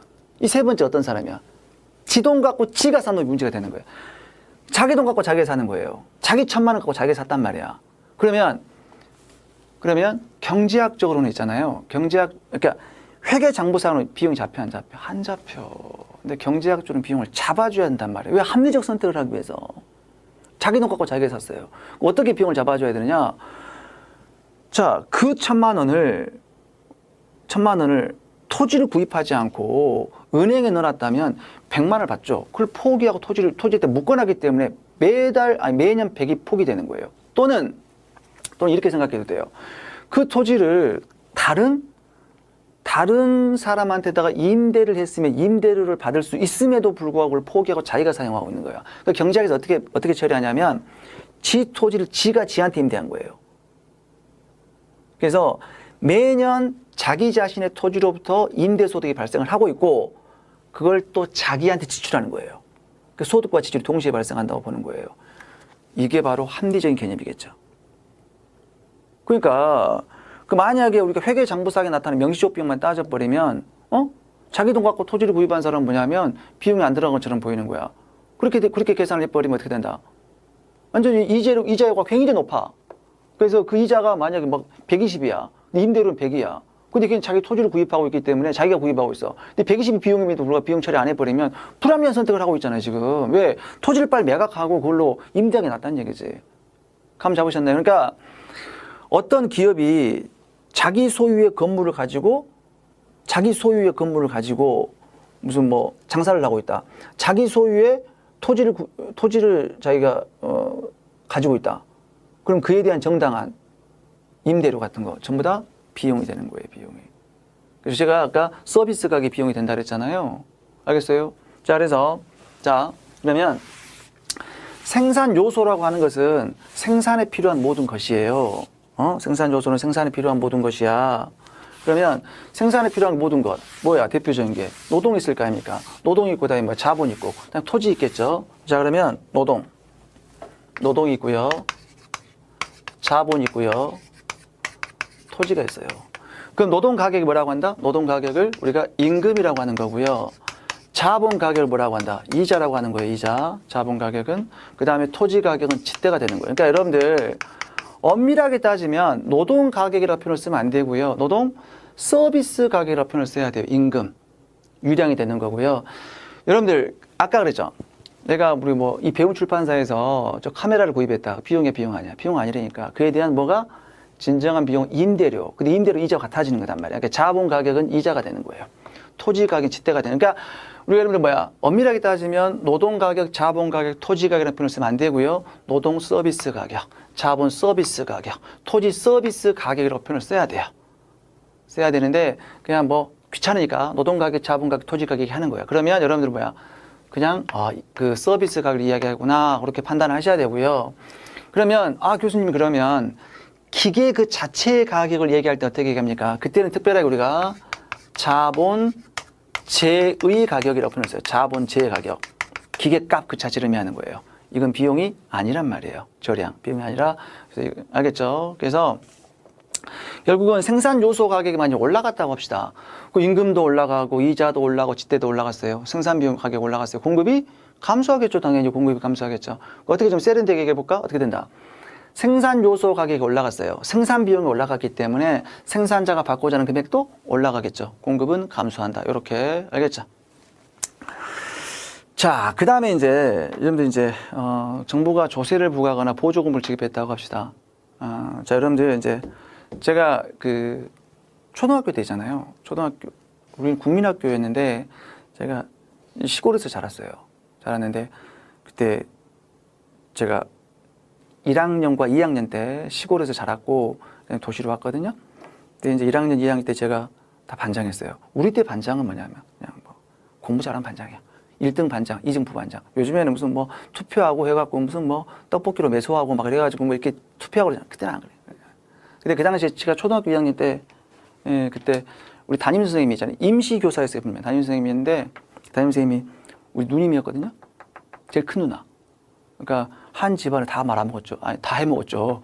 큰 누나가 선생님이었고 나는 반장이었단 말이에요. 그런데 그 누나한테 아주 무지 맞았던 기억이 나요. 그 여자한테. 명절 때 자꾸 보죠. 맞았던 기억이 나요. 어땠냐. 근데 국어시험이었어요. 국어시험. 한국말이 어렵단 말이야. 근데 저는 그때 초등학생이었기 때문에 그 당시에 이제 그 반대말하고 있잖아요. 부정어를 헷갈리는 거예요. 혼동한 거야. 반대말과 부정어를. 그래서 이제 그러면 그때 반대말을 지금도 기억이 나요. 그게 반대말을 쓰는 국어시험이야. 반대말을 써라 그래갖고 올라갔다 반대말 쓰기 이게 이거였거든요. 올라갔다 반대말이 뭐예요? 여러분들 잘 모르나? 올라갔다 반대말 뭐야? 내려갔다죠. 난 어떻게 썼을까? 올라가지 않았다 쓴 거예요. 이해되시죠? 그 부정어죠, 부정어. 부정어와 반대말은 다르지. 그러면 조세부가의 반대말은 뭐다? 비과세가 아니란 얘기예요. 비과세라는 것은 조세를 부과하지 않았다는 얘기죠. 부정어야, 부정어. 오케이? 반대말은 뭐다? 보조금을 주는 거예요. 갑자기 생각나서 말씀드린 겁니다. 조세의 반대말은 보조금을 주는 거예요. 자, 그러면 만약에 생산자한테 조세를 부과했다고 합시다. 자, 생산자가 이 물이 있어, 물. 이 물이 1,000원짜리 물이야. 그럼 생산자가 이 물 한 통이 있는데 생산자가 최소한 받고자 하는 금액, 이 물을 판매하는 생산자가 최소한 받고자 하는 금액이 1,000원이야, 1,000원. 1,000원이야. 그런데 이제 정부가 야, 너 있지? 너 팔 때마다 100원씩 내. 너 팔 때마다. 그럼 생산자는 최소한 1,000원을 받고자 했는데 정부가 100원을 세금 내래. 그럼 생산자가 받고자 하는 금액이 올라갈까 떨어질까? 올라가겠죠. 왜냐하면 자기는 1,000원 받아도 팔려는 게 있었는데 정부가 100원 세금 떼래. 그러면 처음 100원을 받아야 팔겠죠. 자, 소비자한테 조세를 부과하는 거예요. 소비자는 이 물에 대해서 최대한 지급할 용의가 있는 금액이 1,000원이야. 최대한 자기는 1,000원까지 지불할 용의가 있어요. 이 물에 대해서. 그런데 정부가 야, 이제 소비자한테 세금 때리는 거야. 너 살 때마다 100원 세금 내. 자기는 최대한 1,000원까지 지불할 용의가 있었는데 정부가 100원을 세금을 떼간대. 그럼 소비자가 최대한 지불하고자 하는 금액은 떨어지겠죠. 이제 900원만 지불하고자 하겠죠. 정부한테 100원 세금 떼가니까 약간 헷갈려요. 자, 보조금을 지급한다고 합시다. 보조금을. 자, 소비자한테 이제 보조금을 지급했어요. 소비자한테. 그 소비자는 최대한 1,000원까지 지불할 용의가 있었어요. 근데 정부가 야, 너 살 때 내가 보조금 줄게. 100원 줄게. 그럼 1,100원까지 낼 용의가 있겠죠. 예, 보조금은 올라가는 거예요. 소비자가 최대한 지불하고자 하는 금액은 올라가는 거예요. 자, 생산자는 그 물에 대해서 최소한 1,000원을 받고자 했어요. 근데 정부가 야, 너 팔 때마다 내가 100원 줄게. 그럼 이제 900원만 받아도 팔겠죠. 보조금 떨어지는 거예요. 헷갈리죠. 아셔야 돼, 사실. 여러분들 이게 조세 보조금 다 나옵니다. 다 나와요, 우리 나중에 재정학 때. 그래서 이걸 어떻게 생각하시면 돼? 여러분, 세금을 때려요. 조세를 때리는 이유는 왜 세금을 때릴까? 아니, 보통 우리가 야, 사회적으로 바람직한 수준이 다 과하다 되는 거 이런 거 있잖아요. 야, 뭐 담배 많이 빨지 마. 술 많이 먹지 마, 니들. 이런 것들은 이제 좀 소비량을 좀 줄이고 거래량을 줄이는 게 목적이잖아요. 줄이는 게 목적이야. 줄이는 게 조세는. 그러니까 조세는 무조건 수요 감소, 공급 감소라는 얘기예요. 무조건 조세는. 근데 보조금 있잖아요. 보조금 뭘까? 야, 좀 많이 해. 많이 거래량을 좀 늘리는 게 목적이잖아. 대중교통 이용 많이 해라. 이런 거. 그러니까 보조금 전부 다 증가한 거예요. 수요도 증가, 공급도 증가. 근데 위아래 이렇게 하면 혼동되니까 무조건 조세는 감소, 보조금 증가. 이렇게 정리하시는 게 빠를 거다. 그 다음에 생산자의 미래에 대한 예상. 미래의 가격이 올라갈 것 같아. 나중에 더 비쌀 때 살려고, 비쌀 때 팔려고. 나중에 팔겠죠. 현재 공급이 감소할 것이다. 나머지 읽어보시고요. 개별 공급, 시장 공급. 개별 공급보다 개별 공급 말 그대로 생산자 하나하나의 공급, 개별 공급. 시장 공급은 시장 전체의 공급, 시장 공급이 되는 거죠. 자, 그 다음에 여기 이제 시장의 균형이 나와 있어요. 시장의 균형. 이제 경제학에서 균형이란 말처럼 많이 나오는 단어가 없어요. 균형. 그럼 균형은 뭘까? 균형은 이제 경제학적으로 사전적으로 균형의 개념이 뭐냐면 경제가 일단 어떠한 상태에 도달을 했을 때 경제적 외부 여건이 변화하지 않는 한 계속 그 상태를 유지하려고 하는 그 상태가 균형인 거예요.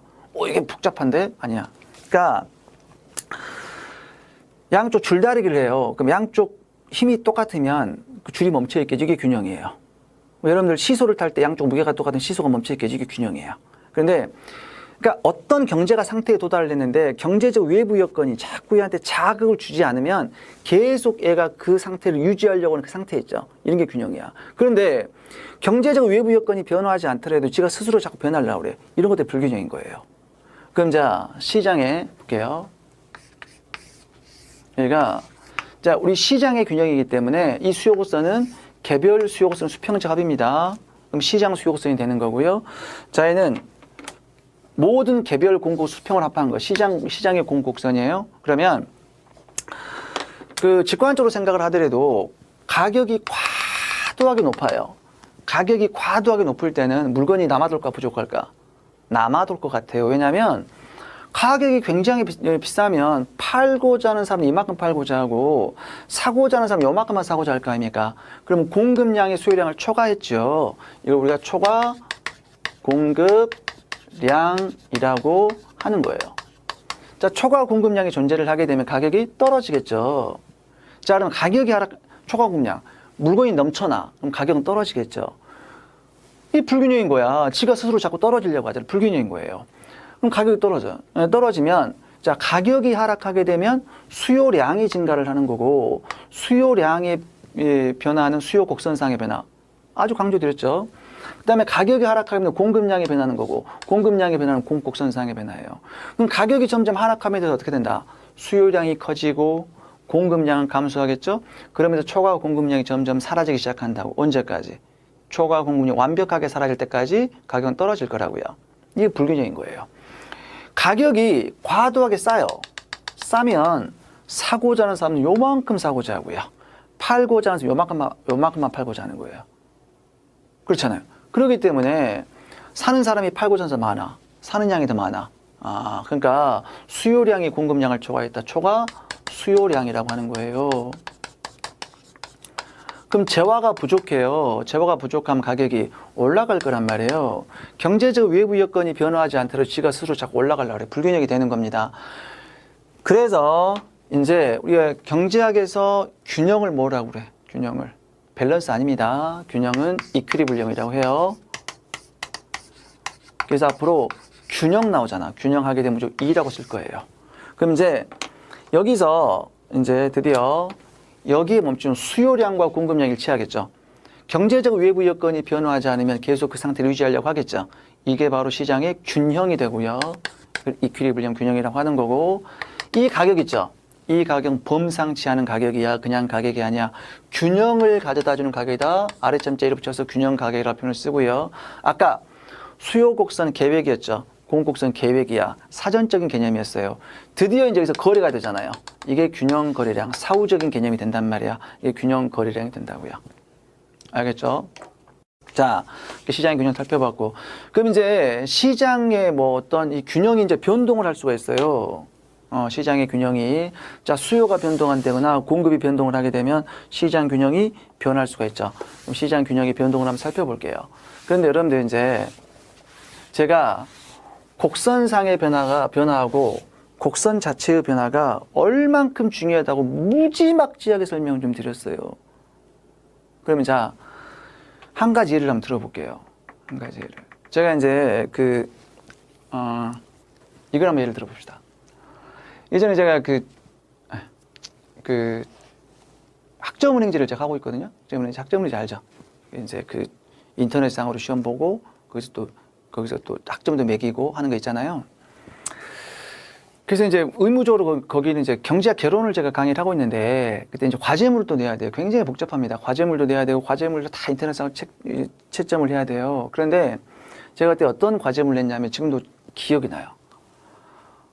막걸리가 항암작용이 좋다는 인식이 널리 확산됐다. 그 막걸리의 균형각이 어떻게 될 것인지를 수요 곡선과 공급 설명하세요. 이게 이제 그게 과제물이었어요. 그러면 수요가 증가해. 막걸리가 항암작용이 좋다는 인식이 확산되면 수요가 증가하겠죠.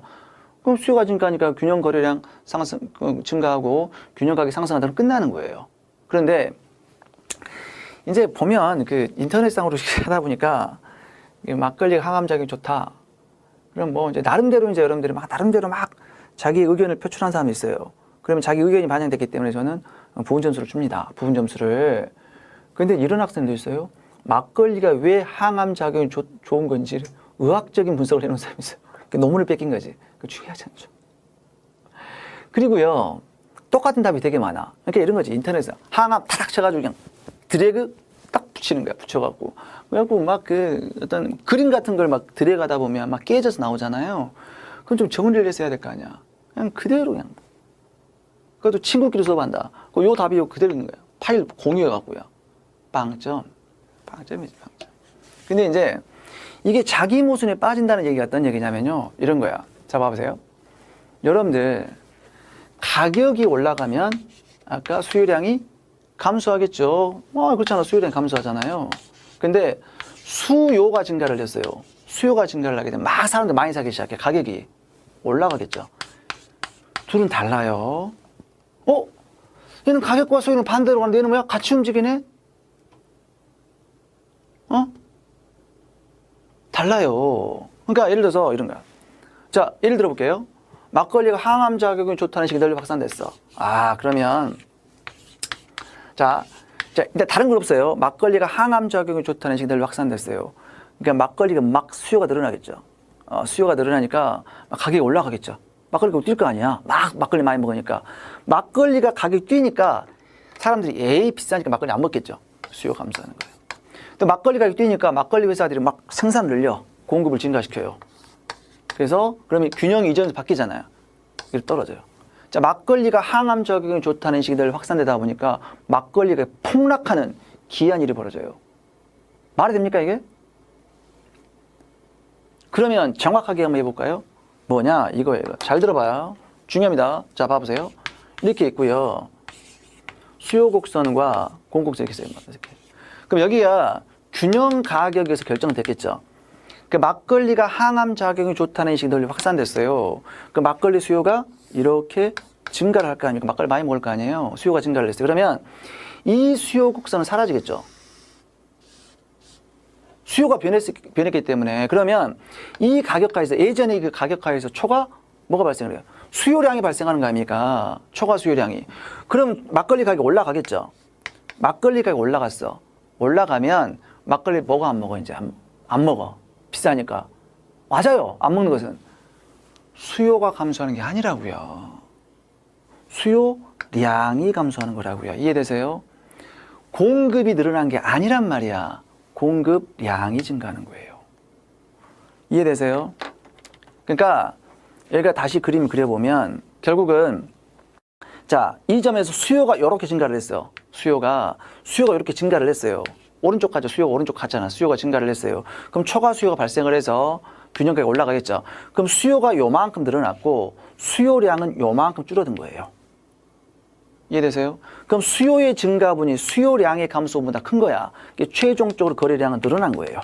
균형 거래량은 늘어났고 균형 가격은 상승했다. 그 얘기예요. 알겠죠?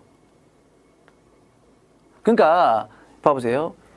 가격이 올라가면 수요량이 감소한다. 얘는 곡선상의 변화예요. 가격이 올라갔더니 수요량이 감소한다. 이걸 의미하는 거예요. 1번. 그런데 수요가 증가를 하게 되면 가격이 올라간다. 곡선 자체의 변화예요. 이게 경제가 제일 중요해. 얘는 수요가 변한 것은 이게 변한 게 이렇게. 수요가 변하면 균형 가격이 올라가는 거예요. 오케이. 그럼 이제 하나 더 볼까요? 이해되시죠? 하나 더 봅시다. 그러면 만약에 공급이 감소한 걸 볼까요? 그럼 수요 곡선과 공급 곡선이 이렇게 있어요. 그쵸? 그럼 이제 여기서 균형 가격이 결정됐어요. 그럼 공급이 감소했다고 합시다. 공급이 감소해서 공급 곡선 좌측 이동하겠죠? 그럼 또 초과 뭐가 발생을 해요?